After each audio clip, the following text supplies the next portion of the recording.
नमस्कार, capital TV देख रहे हैं आप। मैं हूं आपके साथ पूजा। पश्चिम बंगाल विधानसभा चुनाव के बाद अब सबकी नजरें 4 मई पर टिकी है, जिस दिन मतगणना होगी और चुनावी परिणाम घोषित किए जाएंगे। राजनीतिक गलियारों में इस बात पर बहस तेज है कि क्या ममता बनर्जी अपनी सत्ता बचाने में कामयाब होंगी या भारतीय जनता पार्टी इस बार नवन्ना पर कब्जा करेगी। हालांकि एग्जिट पोल के मुताबिक बंगाल में इस बार परिवर्तन होने जा रहा है। बंगाल में इस बार बीजेपी पूर्ण बहुमत के साथ सरकार बना सकती है और अगर ऐसा होता है तो ये ममता बनर्जी के लिए अब तक का सबसे बड़ा राजनीतिक झटका होगा, जिसे ममता बनर्जी के लिए स्वीकार करना और इस झटके से उभरना बड़ा मुश्किल होगा। हालांकि नतीजों से पहले ममता बनर्जी काफी ज्यादा बौखलाई हुई हैं। चुनाव आयोग पर आरोप लगा रही हैं, स्ट्रांग रूम की निगरानी कर रही है, ईवीएम से छेड़छाड़ का भी आरोप गढ़ रही है, सेंट्रल फोर्सेस पर भी अपनी भड़ास निकाल रही है। ममता बनर्जी की बेचैनी साफ साफ झलक रही है। तो नतीजों से पहले क्या है ममता बनर्जी का हाल, चल क्या रहा है आखिर टीएमसी में, आज इसे समझते हैं। चर्चा के लिए मेरे साथ स्टूडियो में मौजूद हैं कैपिटल टीवी के editor in chief doctor Manish Kumar. Doctor साहब, बहुत बहुत स्वागत है आपका। धन्यवाद। क्या कुछ चल रहा है ममता बनर्जी के अंदर, क्यों वो इस तरह का विरोध कर रही हैं, बौखलाई हुई हैं नतीजों से पहले? मुझे तो कुछ और नजर आ रहा है। वो बौखलाई भी नहीं है, she is in surrender mode. हमने आज तक ममता बनर्जी को उंगली दिखाते हुए देखा है। उनका जो लेटेस्ट वीडियो आया है उसमें हाथ जोड़े हुए नजर आ रहे हैं। जी जी। तो ये फर्क साफ है। ममता बनर्जी को समझ में आ गया है कि 4 तारीख को क्या होने वाला है, इसलिए वो आर्गुमेंट्स को तैयार कर रही है और इस हार के पीछे कई सारे कारण भी हैं। ममता बनर्जी अपने ही टीएमसी के अंदर घिर गई। आपने लास्ट कब देखा ममता बनर्जी के साथ अभिषेक बनर्जी को?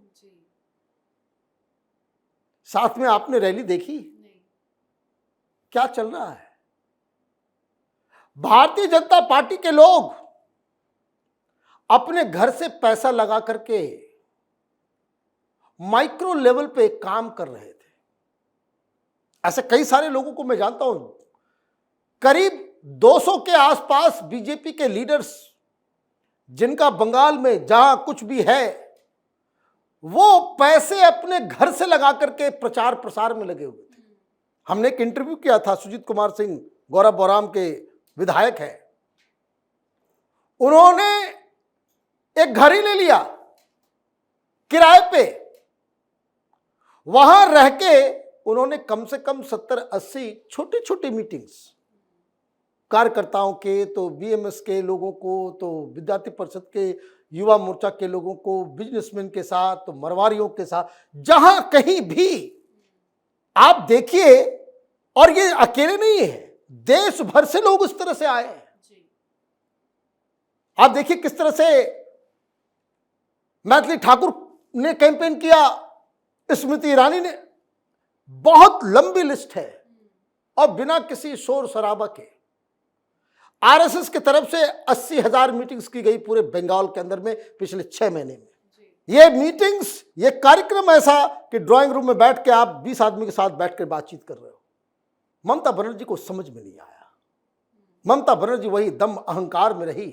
लेकिन उनके पार्टी के लोग, जो जानकारी आ रही है, 15 सांसद, बीजेपी के बाहर के सांसद, विधायक, वो प्रचार में लगे हुए हैं और ममता बनर्जी के 15 सांसद, जिनको पूरा पसीना बहाना था, ये साइलेंट होकर के बैठ गए। उन्होंने क्या किया पूरे चुनाव भर बस इतना ही किया कि ममता बनर्जी कोई चीज ट्वीट कर रही है तो 2 स्टाफ को रख दिया है, वो रिट्वीट कर देना। बीजेपी ग्राउंड में थी, ममता बनर्जी की पार्टी सोशल मीडिया में थी। ये फर्क आप समझ लीजिए। और इसलिए अब ममता बनर्जी के पास कुछ कहने को नहीं है। आज वो कल्याण बनर्जी सामने आया।